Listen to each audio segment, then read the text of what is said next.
చేసితివి యేసయ్యా నా గొప్ప యేసయ్యా నీ దయ చూపించి స్వస్థతనిచ్చితివి నీ చల్లని చూపుతో కరుణించినందున బ్రతికి ఉన్నానయ్యా.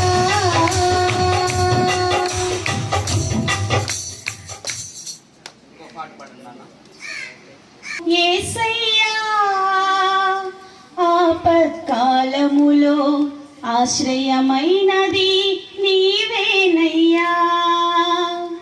నమ్మదగిన వాడవు సహాయుడవు యేసయ్యా.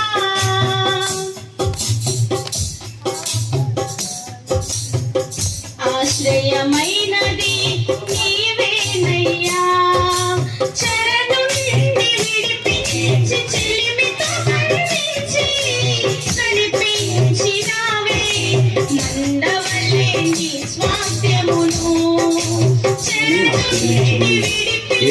అడుగుతున్నాం తండ్రి. మరి ఈ సమయంలో లేట్ అయింది అయినా పర్వాలేదు. సహోదరుడు యేసేపు లోర్దమ్మ వారి పిల్లలు వారిని ప్రేమించి దేవుడు మరి చిన్నదిగా ఉండింది, ఇప్పుడు మామూలుగా చక్కగా రెడీ చేశారు. దారి పెట్టారా 2 బెడ్రూమ్లా కూడా చూస్తుంది. చాలామందికి వారి శక్తి సామర్థ్యాలు అనుకుంటారు, కానీ వాస్తవానికి ఏ కార్యం చేయాలన్నా దేవుడే చేయాలి. దేవుడు చేసే ప్రతి కార్యం మనుషులకు నెమ్మదిని సమాధానం ఇస్తుంది. దేవుడు ఉండే ఇంట్లో మరి సమాధానం ఉంటుంది, నెమ్మది ఉంటుంది. ఇంట్లో దేవుడు ఉన్నాడు కాబట్టి, దేవుని మీద వారు ఆధారపడుతున్నారు కాబట్టి ప్రతి కార్యాన్ని దేవుడే జరిగిస్తున్నాడు. ఇక్కడ ఒక మాట రాయబడినది ఏంటంటే, యెహోవా యందు భయభక్తులు కలిగిన వాడు. దేవుని యందు మనిషికి ఈ దినాల్లో భయం లేదు. మనుషులను చూసి భయపడుతున్నారు కానీ దేవుని చూసి భయపడటం లేదు. మనుషులు ఈ రోజులు ఇంకొక మాట అనుకుంటే, దెయ్యాలను చూసి భయపడటం లేదు కానీ మనుషులను చూసి భయపడుతున్నారు కదా. ఇక్కడ మాట అంటాడు, దేవుని యందు భయము భక్తి. దేవుని యందు భయము భక్తి. దేవుని యందు మామూలుగా మనుషులు దేవునికి ఏదో ఇస్తే ఏదో చేస్తే అది భక్తి అనుకుంటారు. దేవుడికి మనము ఇచ్చేటివి ఆయన తీసుకునేటివి ఏమి లేవు. ఎందుకనంటే ఈ ప్రపంచంలో ఉండేటివన్నీ ఆయనవే. దేవునికి మామూలుగా ఏమి ఇస్తాము? కొబ్బరికాయలు ఇస్తాం, పూలు ఇస్తాం, పండ్లు ఇస్తాం, లేకపోతే కోళ్ళు ఇస్తాం, లేకపోతే ఇంకొకటి ఇస్తాం. అవి దేవుడికి లేవా? అవన్నీ దేవునివే. అవి మనం ఇవ్వాల్సిన అవసరం లేదు. దేవునికి ఇవ్వాల్సింది ఏంటంటే నీ హృదయం ఇవ్వాలి. దేవుడు ఉండే స్థలం కూడా హృదయమే, శరీరమే. మనుషులు ఏం చేస్తారంటే, దేవుడు ఎక్కడుంటాడంటే ఎక్కడో ఉంటాడంట. చర్చిలో దేవుడు ఉన్నాడు, గుడి గోపురాల్లో దేవుడు ఉన్నాడు. దేవుడు ఉండే స్థలం ఏంటంటే మనిషి. దేవుడు మనిషిని ఎందుకు చేశాడనంటే, నువ్వు ఇల్లు కడతావు, ఇల్లు కట్టిన తర్వాత చిన్న రూమ్ కట్టుకుంటావు కదా. ఆ రూమ్ ఎందుకంటే ఇది దేవుని రూమ్ అంటారు, ఇది దేవుని రూమ్ అంటారు. నువ్వు ఇల్లు కట్టావు, నువ్వు నీ ఇంట్లో ఒక చిన్న రూమ్ కట్టావు, కానీ దేవుడు ఈ ఇల్లు కట్టాడు. ఏ ఇల్లు? నీ శరీరమై ఇంటిని దేవుడు ఆయన చేతితో చేసింది కదా. మరి ఈ శరీరం అనే ఇంట్లో ఆయన ఒక చిన్న గుడి కట్టాడు, అదే నీ హృదయం. లేదా క్యాండిల్స్ వెలిగిస్తాం, కర్పూరం వెలిగిస్తాం, అవి కాదు. అవి వెలిగిస్తే, కర్పూరం వెలిగిస్తే, అగరబత్తిలు వెలిగిస్తే మంచిదే. ఎందుకనంటే దోమలు రావు, లేకపోతే ఇంకేదన్నా రావు, ఏదైనా క్రిమికీటకాలు వెళ్ళిపోతాయి. అది దేవుడికి ఇష్టమైనది ఏంటంటే, ఈ హృదయంలో దేవుడు ఉంటాడు కాబట్టి ఇంట్లో ఆయనని దేవుడు ఆత్మ అంతే.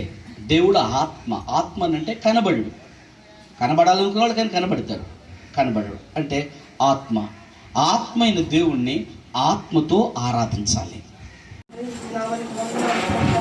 నీ కృపను బట్టి, నీ ప్రేమను బట్టి స్తుతిస్తున్నాము, గణపరుస్తున్నాము. యేసేపుని లోకమును ప్రేమించిన దేవా, నూతనముగా ఈ గృహమును మీరు దయచేసిన విధానమును బట్టి నీ కోట్ల స్తుతి స్తోత్రములు చెల్లిస్తున్నాం.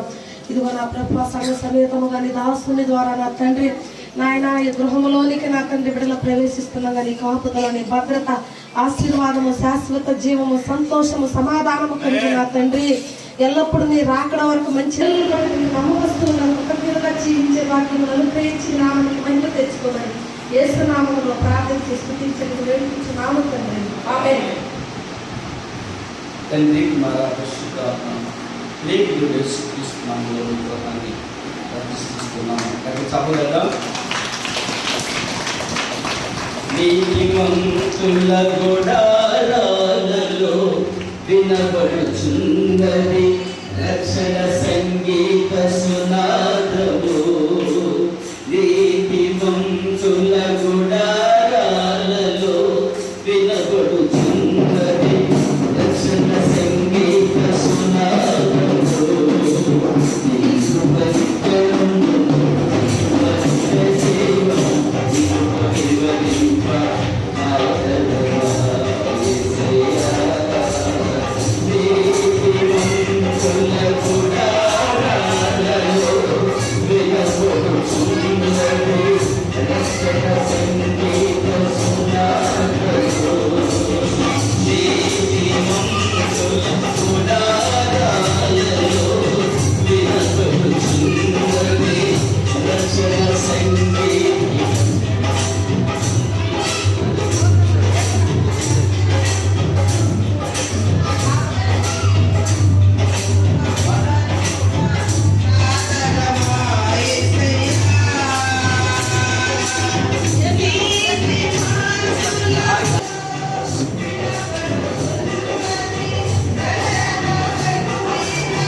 మహాపరిశుద్ధుడైన దేవా, ఇక్కడికి ఆపండి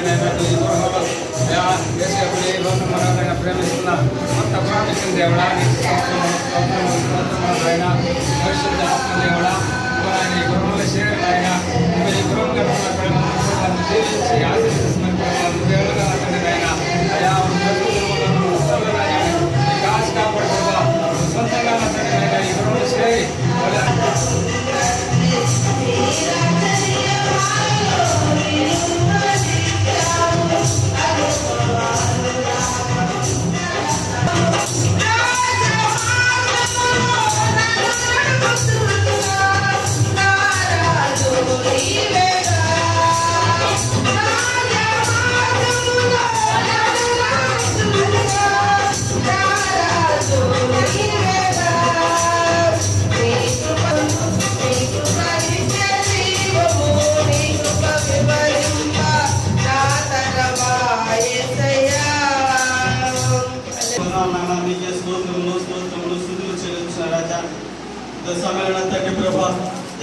మీరు లోకమును ప్రేమించిన తండ్రి ప్రభా, తగిన గృహాన్ని మీరు దయచేసి విధానం బట్టి స్తోత్రములు చెల్లించిన రాజా.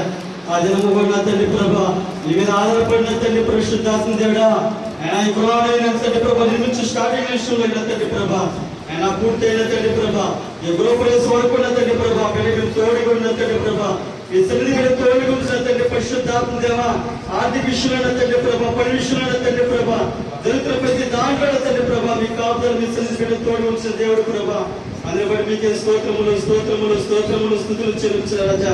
ఈ కుటుంబాన్ని మీరు దర్శించండి, మీకు వందనాలు. ఈ కుటుంబాన్ని మీరు ఆశీర్వదించి దీవించండి తండ్రి పరిశుద్ధాత్మ. ఇంకా తండ్రి ప్రభా, మీరు ఆశీర్వాద సహాయం చేయమని, మీ చిత్తం ప్రభా మా పట్ల ఈ కుటుంబంలో సహాయం చేయమని యేసయ్య పరిశుద్ధ శ్రేష్ఠులను ప్రార్థించడానికి వేడుకుంటున్నాము తండ్రి. ప్రేమ కుమారుడు యేసుక్రీస్తు కృప పరిశుద్ధాత్మ సహవాసం నాకు పర్యంతం సదాకాలం మీ కుటుంబానికి బిడ్డలకు తోడు నడిపించి కాపాడి భద్రపరచును గాక. హల్లెలూయా.